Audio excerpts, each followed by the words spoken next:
Assalamualaikum warahmatullahi wabarakatuh dan salam sejahtera.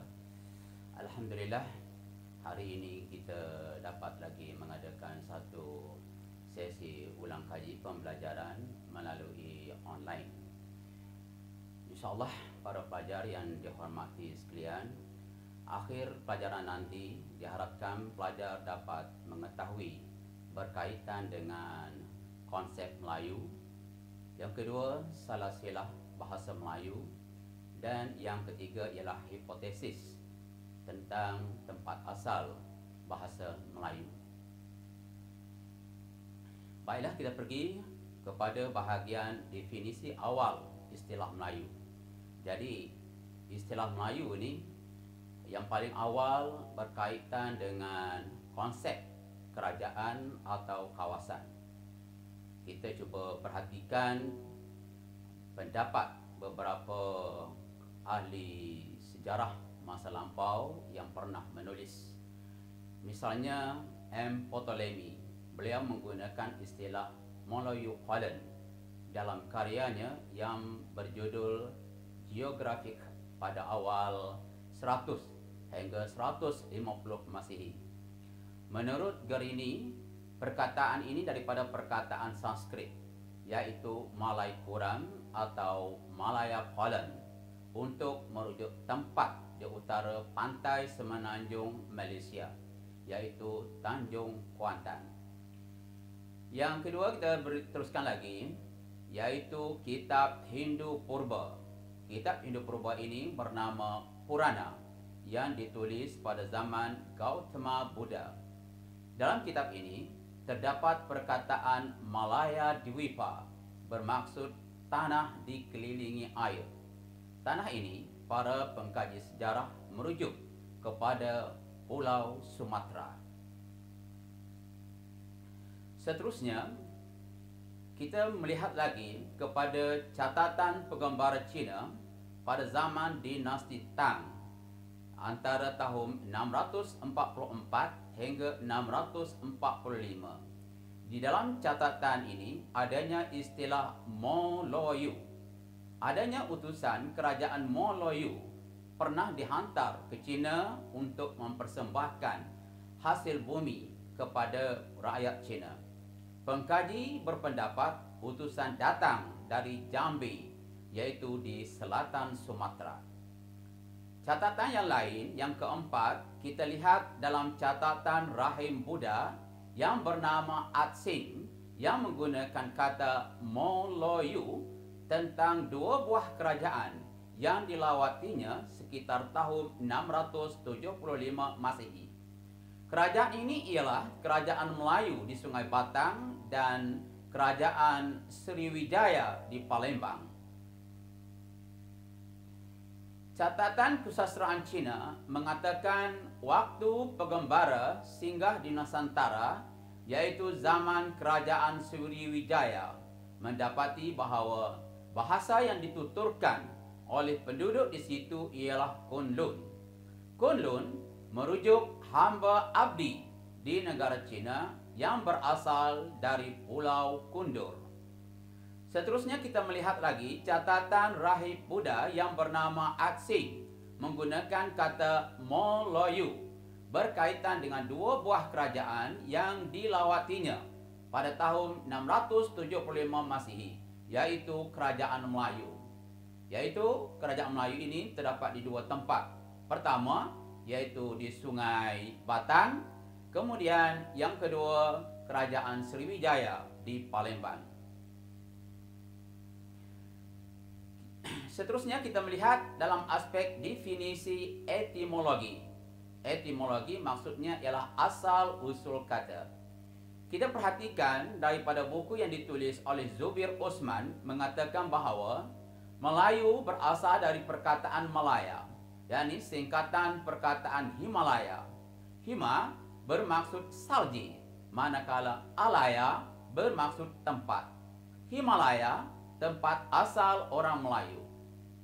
Seterusnya kita lihat lagi pengarang Dahlan Mansur mengatakan bahawa Melayu berdasarkan nama sebatang sungai, yakni Melayu di Palembang. Dikisahkan dalam sejarah Melayu bermaksud sungai mengalir deras, macam berlari. Kita lihat lagi dalam catatan Van der Tuuk mengatakan bahawa Melayu berdasarkan nama menjemberang. Maksudnya merujuk orang Melayu bertukar daripada agama Hindu-Buddha kepada Islam. Terdapat perkataan Malayapura pada batu bersurat Bukit Gombak 1 yang bermaksud kota Melayu atau kerajaan Melayu. Perkataan Melayu berasal daripada perkataan Malayapura. Kata ini ditemui di Sumatera Barat. Para pelajar yang dikasihi, kita teruskan lagi. Ada satu perkataan dalam bahasa Jawa kuno berbunyi Melayu. Melayu ini bermaksud menggembara. Orang Melayu dikatakan berasal dari Yunan, berpindah ke kawasan selatan, menjemberang Selat Melaka dan mendarat di Pulau Sumatera.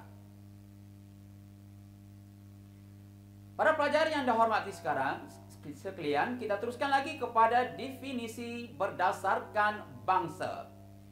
Kalau kita lihat kepada definisi berdasarkan bangsa, tertubuhnya Kerajaan Melayu Melaka kira-kira 1400 Masehi, akar kata Melayu telah berubah konsep, maknanya orang yang mendiami di daerah dan bahasa yang digunakan.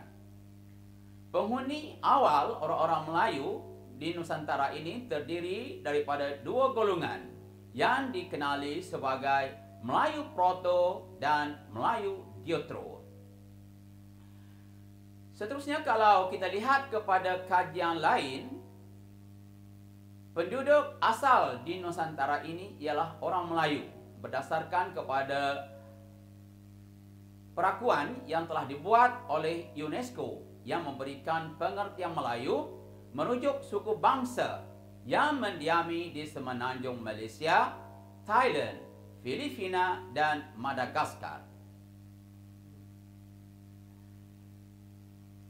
Jadi Melayu ini merujuk kepada tempat-tempat yang lain, yaitu di Kalimantan Barat, Kalimantan Selatan, Kalimantan Timur, pantai-pantai Sumatera, Kepulauan Riau, Bangka, Banda, Belitung, Linggi, semenanjung Malaysia, pantai barat Sabah dan bahagian pertama di Kuching, Sarawak.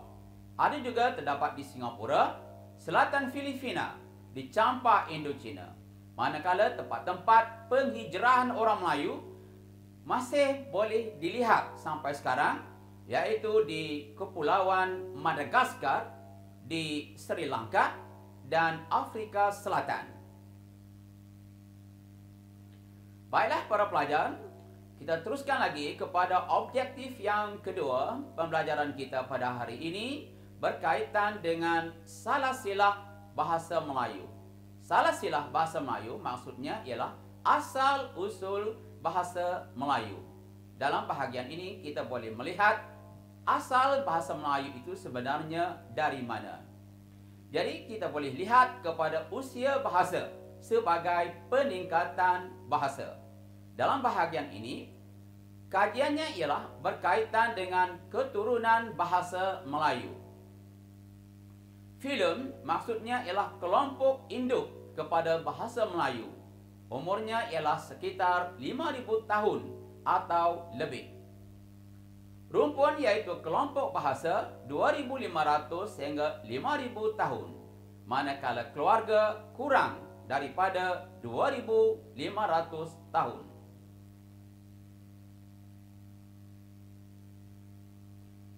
Kita boleh melihat sesuatu bahasa itu sekeluarga berdasarkan kepada aspek kata, bunyi dan juga golongan kata. Kalau kita lihat kepada raja, kita boleh lihat yang pertama yaitu filem, yang kedua rumpun, yang ketiga keluarga, seterusnya yang terakhir yaitu sub keluarga. Baiklah, kita teruskan lagi. Kita ingin tahu filem bahasa Melayu ini sebenarnya berasal dari bahasa yang apa? Menurut catatan ahli sejarah, filem bahasa Melayu ini sebenarnya ialah berasal dari bahasa Austrik, ataupun setengah-setengah buku ada yang menulisnya Austris. Terdapat 3 rumpun bahasa Melayu. Kita lihat yaitu bahasa Austroasia, bahasa Cina Tibet, dan bahasa Austronesia. Bahasa Austroasia termasuklah di Khmer, Nicobar, Pegun, Munda, dan Mon. Bahasa Cina Tibet yaitu Cina, Tibet, Siam, Burma ataupun Anam. Bahasa Austronesia terbahagi 2, yaitu Austronesia Barat dan rumpun Austronesia Timur. Kita lihat lagi kepada Formosa Taiwan di utara hingga New Zealand di selatan dan Madagaskar di barat hingga ke Pulauan Easter di timur. Ya, pelajar-pelajar, kita teruskan lagi. Rumpun bahasa Austronesia terdapat di Austronesia Barat, kawasan Formosa, ke Madagaskar hinggalah ke Filipina hingga ke Maluku. Terdapat 16 golongan di bahagian Austronesia Barat ini. Seterusnya kita lihat kepada aspek golongan Sumatera, yaitu Melayu, Aceh, orang laut, Batak, dan Minangkabau. Golongan-golongan lain kita kenali juga sebagai sub keluarga bahasa Nusantara. Bahagian ini agak banyak juga ya para pelajar, tapi jangan bimbang. InsyaAllah kita teruskan ansur-ansur kita akan boleh ingat ya. Bahasa-bahasa yang terdapat di Filipina, misalnya Tagalog, Ilocos, Bicol, Sulu, Palau, Tombulu, Formosa, Batan, Ibadak, Igorot, Manguindo, Tigian, Dadayak, Singgir, Talaun, Bantik, Mongondo, Tonse, Tadano, Tontibun, dan Totibun, Ton Sawang. Agak sukar ya kita mau sebut ya, sebab perkataan ini mungkin baru dengar untuk kita ya. Seterusnya kita lihat kelompok bahasa di Jawa. Kita lihat ada bahasa Sunda, ada Jawa, dan ada Madura. Di Kalimantan pula kita lihat ada bahasa Iban, Melanau, Kalimantan, Iban, Melanau, Oti, Danom, Kenya, Bahau, Kayan. Di Bali Sayak ada 3 bahasa, yaitu Bali, Sayak, Sumbawa. Di Gorontalo kita lihat yaitu Bulanga, Kaidipan, dan Bul. Dan di Tomini, bahasa di Tomini kita lihat yaitu di Tomini, Toli-Toli, Tinombo, Umalasa, dan Dampilasa. Kemudian kita teruskan lagi golongan lain di Nusantara, termasuklah di Tanah Toraja ada bahasa Kali, Barii, Wotu, Kulawi, Pipikoro, Napu, Liboni, Badabeso. Tomini, Tali-Toli, Tinombo, Umalasa, dan Dampilasi. Loinan, yaitu bahasanya ialah Loinan, Bobongko, Balantak, Bugai. Manakala di Bungkus Laki, kita lihat di Laki, Landawe, Mapute, Bungku Mori, dan Laiwi. Kemudian di Sulawesi Selatan, bahasanya yaitu Makassar, Bugis, Seko, Lui, Sadan, Mandar, Pitu, Ulana, Salu. Di Munabutung, yaitu di Munabutung, Butung Selatan, Karompa, Waliu, Layolu. Di Bima Sumba, yaitu Bima, Manggara, Sumba Barat, Timur, Hau, Gat, Liu. Di Ambon Timur, kita lihat yaitu adanya Kai, Tanimbar, Aru, Buru, Gorang, Banda, Solur, Leti, Geran, Timur, Roma, Solur, Kedang, Belu, Seran Barat, Heloroti, Wetar, dan Kaisar. Di Sula Bacon ada dialek Talibo, dialek Sula, bahasa Bacan, manakala di Halmahera Irian Barat terdapatnya di Halmahera Selatan, Nofur, Kawiya, Wendesi. Para pelajar, jangan bimbang ya. Jadi kita punya internet, kita boleh search nama-nama tersebut untuk kita tahu di mana tempatnya ya. Okey, kita teruskan lagi kepada rumpun Austronesia Timur. Rumpun Austronesia Timur ini terdapat di bahasa kita kenali sebagai bahasa Polinesia. Yang ini agak jauh di Nusantara, yaitu di Hawaii Tonga. Di Hawaii Tonga ini hampir dengan Amerika Syarikat. Tahiti, Samoa, Maori, dan juga Kepulauan Easter di timur. Kepulauan seterusnya kita lihat lagi kepada bahasa Melanesia, yaitu Kepulauan Fiji hingga Pulau Halmahera, New Guinea, New Caledonia, dan Irian. Manakala yang ketiga, yaitu bahasa Mikronesia, kita boleh dapat di Kepulauan Mariana, Marshall, Gilbert, dan Carolina. Kita kena ingat ya, para pelajar ini ya, sering akan disoal dalam perpesaan. Seterusnya, kita lihat lagi yang terakhir pelajaran kita pada hari ini, yaitu berkaitan dengan hipotesis tempat asal bahasa Melayu. Jadi, hipotesis ini maksudnya ialah andaian berdasarkan kepada fakta-fakta yang tertulis. Baiklah, kita lihat juga yang pertama kita panggil hipotesis pertama. Maksudnya tempat asal bahasa Melayu ini ialah dari kawasan Asia Tengah. Kita lihat kajian yang dibuat oleh Henry Kern dan Wen Hin Golden yang mengatakan bahawa Melayu ini berasal dari Asia Tengah. Hal ini merujuk kepada kapak kuno atau dikenali juga sebagai beliung yang dijumpai di Asia Tengah, juga dijumpai di tanah Melayu dan Tengah Sumatera Selatan. Yang kedua, tempat lahir kebudayaan zaman batu terdapat di Champa, Cochin, China, dan juga di Kampuchea. Ini hasil kajian Henry Kern. Menurutnya kajian yang dibuat oleh Wen Hin Golden, beliau mengatakan bahawa orang Melayu berasal dari Yunan. Hal ini berdasarkan kepada sisa kebudayaan tua yang dijumpai di lembah Sungai Huanghu, Sungai Mekong, Sungai Irrawaddy, Sungai Brahmaputra, dan Sungai Yangtze, penggembaraan orang kuno pada waktu dahulu. Baiklah para pelajar, siapakah itu Melayu Proto? Melayu Proto dikatakan bahawa pernah datang ke kawasan Nusantara ini sekitar 2500 sebelum Masehi. Jadi Melayu Proto ini adalah kebudayaan Dongson yang bergerak dari Yunan dan menggembara ke Asia Tenggara.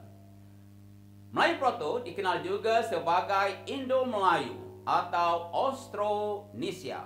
Austro maksudnya selatan dan Nesos dikenali sebagai pulau. Jadi mereka ini juga dikenali sebagai Melayu Proto yang hidup pada zaman Neolitik ataupun pada zaman Batu Baru.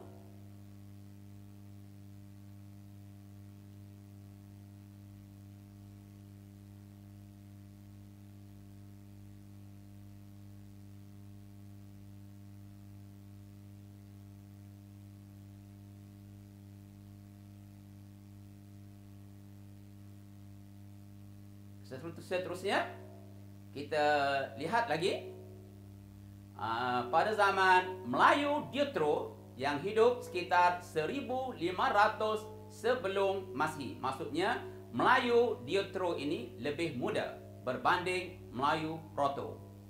Melayu Deutero datang pada zaman logam. Mereka ini sangat mahir dalam ilmu pelayaran dan perkebunan. Mereka menduduki daerah subur, yaitu di pesisir pantai Asia Tenggara.